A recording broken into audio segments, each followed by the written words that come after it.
silencieux, paisible, presque figé dans le temps. Les cimetières sont des lieux de mémoire que nous traversons souvent sans y penser, mais derrière ces allées se cache un travail discret et essentiel.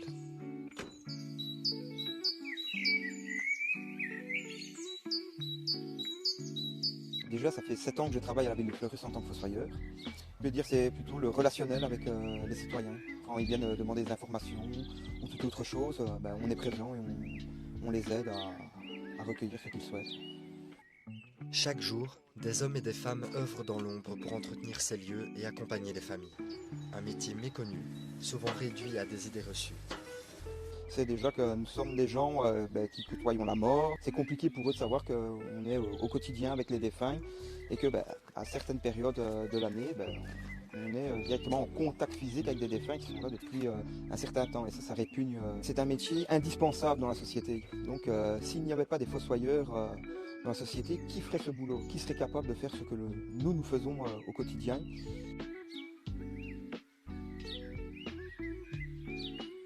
Je dirais que c'est l'entretien quotidien, je dirais même l'homme face à la nature, parce que depuis qu'on ne peut plus utiliser des produits phytosanitaires, c'est très compliqué. Il suffit d'une inhumation dans un cimetière de l'entité autre que celui qu'on entretient, tout de suite les herbes repoussent, les mauvaises herbes également. Bonjour, je me présente, je suis Lynn Nadine, je travaille à l'administration communale depuis 1998 et en 2018, on m'a proposé de faire la gestion des cimetières. Après, comme j'aime les challenges, j'ai accepté. Donc je vais vous présenter maintenant mes tâches quotidiennes.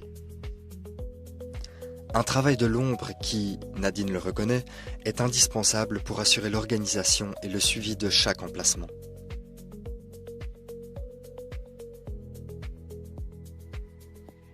Voilà, mon métier est essentiel parce qu'en fait, des décès, malheureusement, on en a tous les jours. Il faut programmer les funérailles, c'est en relation avec les pompes funèbres. Je suis en relation avec les personnes qui viennent acheter de leur vivant des concessions pour éviter effectivement à leurs proches d'avoir cette démarche à faire au décès. Et donc voilà, je suis cette personne qui essaye d'être là pour tous les citoyens, les soutenir un peu dans ces moments assez délicats.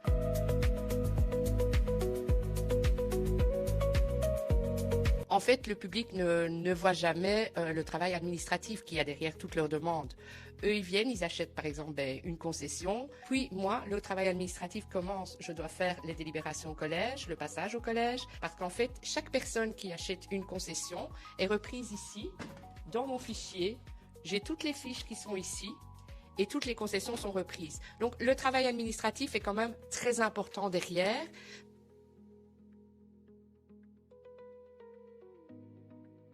Tout ce qu'il y a à savoir sur une sépulture est repris dans un logiciel. Donc, nous avons fait des plans par drone. Ces plans ont été vectorisés. Et de là, chaque tombe a été numérotée.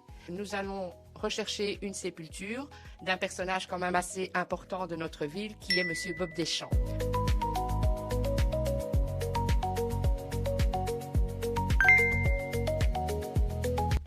Ces hommes et ces femmes, au service des vivants et du souvenir, rendent en quelque sorte une couleur à la mort. Et s'ils devaient décrire leur métier en un seul mot? Veilleur. L'empathie.